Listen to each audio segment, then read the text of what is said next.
大家好，我是夏妈。今天用黄豆跟鸡蛋来分享一个简单又好吃的。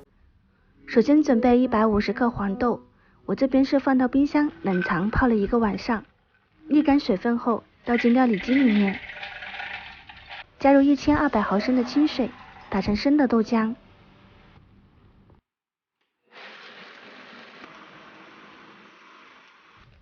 准备一个干净的纱布，过滤出豆渣。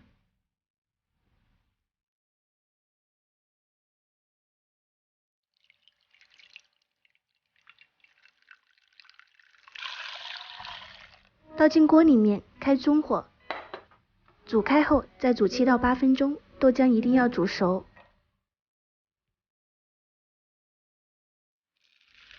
再倒进大碗里面，自然冷却。冷却好的豆浆表面形成了一个豆皮，捞出来，在里面打入9个鸡蛋。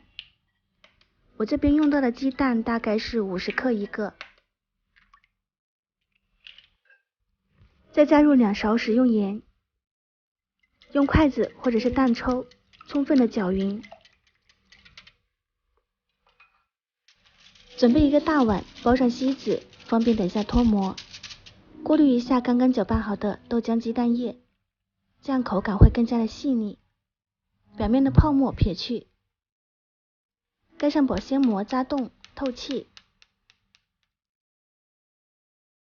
锅里水开后，转中小火慢蒸25分钟定型。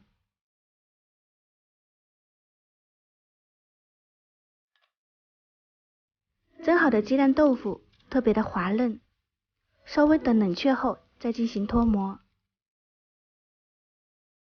一款家庭版本的鸡蛋豆腐就搞定了，简单3步，没有任何的添加剂，营养又健康。口感的话呢，跟外面卖的日本豆腐有一点相同，但是比那个更加的紧实，好吃。喜欢的朋友记得收藏起来试一下哦。如果喜欢我的视频，记得关注我，我是夏妈，感谢大家的观看，我们下期再见。